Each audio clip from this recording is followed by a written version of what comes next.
So if you have been using Claude for creating websites, you obviously know that the amount of information that you give determines the quality of work it's going to return to you.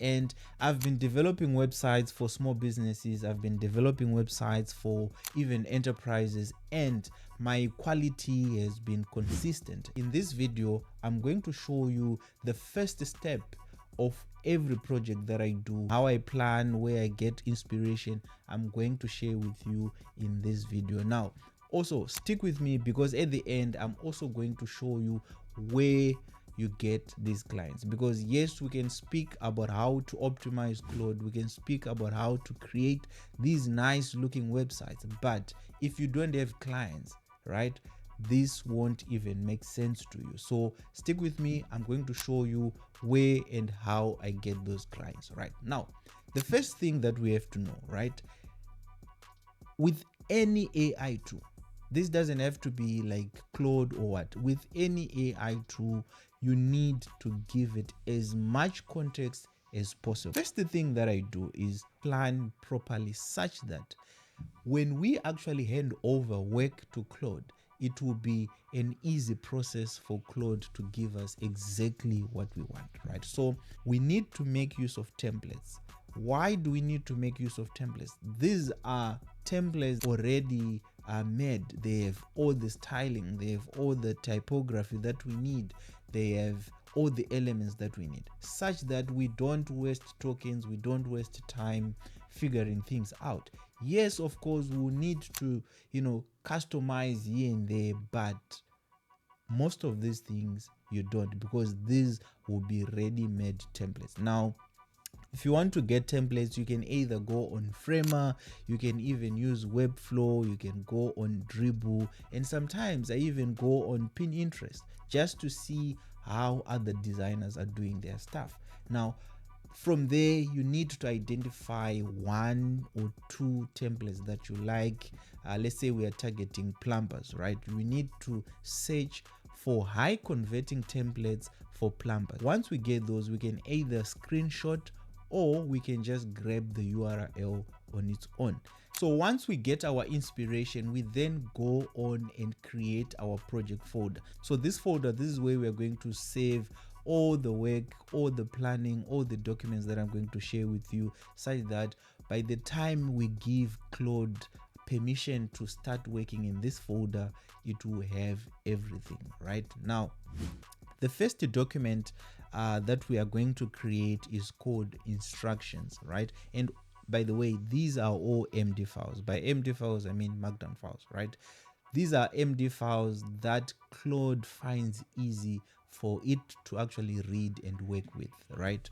Because I've seen that if you put in PDFs, if you put in Word documents, it uses or it consumes more tokens trying to read that document into a readable format that it wants, right? So the first document is the instructions. Now with the instructions document, we are actually laying out the rules, laying out the constraints, laying out the tone of how we want Claude to behave, how we want Claude to actually work, right? Such that it does not hallucinate. Because if you don't lay out these guardrails, if you don't specify the roles and all that, right, it will hallucinate, it will give you generic outputs.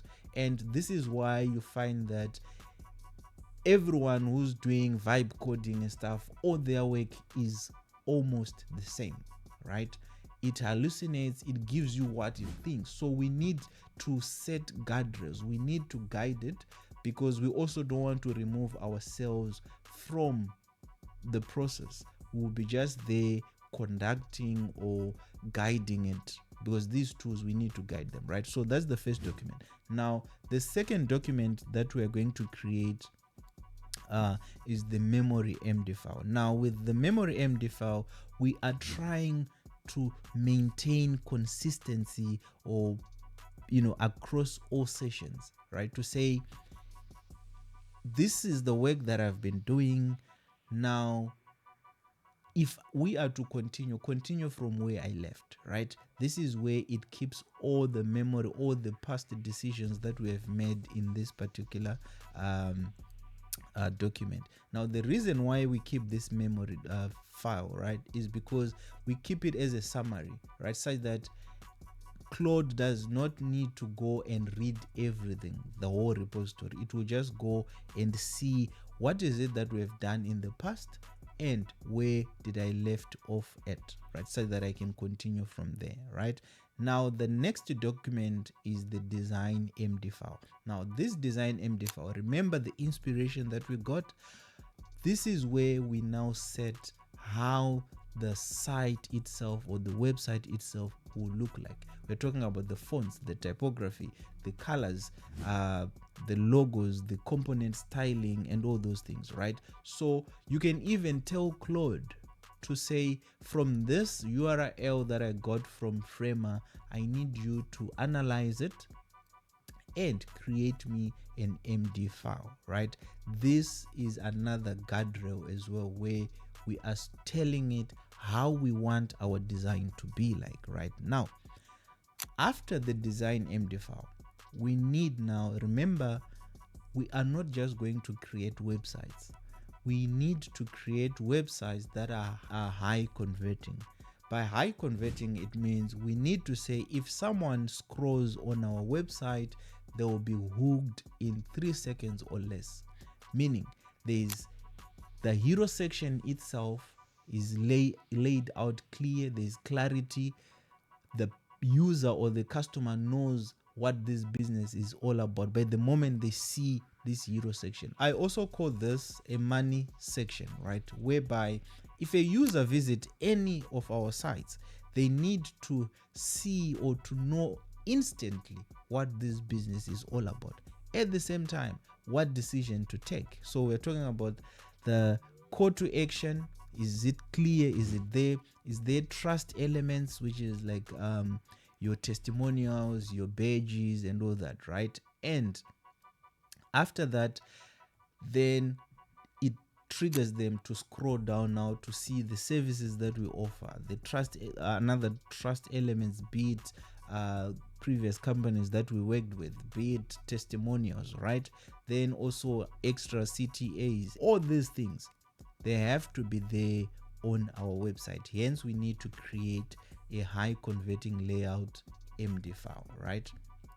From there, we then create a business MD, right? Now, this will then hold all the information about the particular business that we are designing for, right? The business information, the services that they offer, the unique selling points, the phone numbers, hours, all the target clients, everything about that business, we put it in the MD file. Once you have all these documents, right, you can move as fast as possible and you can maintain quality across all sites. Now, the reason why I like doing it this way, right, is because I can have a plumbing client, right? I create everything like this. The following time or the next time I'm going to create another client website, I'll just go and grab these files because they have everything that I need. The only document that I will change from there is the business MD file, because this then, I will need to customize the business MD file to match the exact client that I'm dealing with at that particular time. The next thing, obviously, we then create a prompt that points Claude to these documents and generate us a high converting website like the one that you're seeing on the screen. And that's that. Now, like I mentioned, all these files can be useless if we don't get clients. All this quality work can be useless if we don't have a paying client, right? So where do you exactly get the clients? My favorite and the most underrated way is Google Maps, right? If you go on Google Maps, you will see that there are a lot of businesses listed there, and some of these businesses, they don't have websites. And those that don't have a website, those are our potential clients. All we need to do is grab their information, feed it into the MD file, create a landing page for that particular business, and start doing outreach. So my favorite way of doing outreach is cold calling, right? Start calling these people every day, every week, and trust me, you will then start to get some money out of it, right? So this is all that I had. I just thought of sharing how one can actually maintain consistency and also maintain the same quality of their work by utilizing some of these documents, right? If you have enjoyed this video, please don't forget to like, don't forget to share, and also turn on your notification bell so that you don't miss any other video that I'm going to be dropping, right? See you in the next one.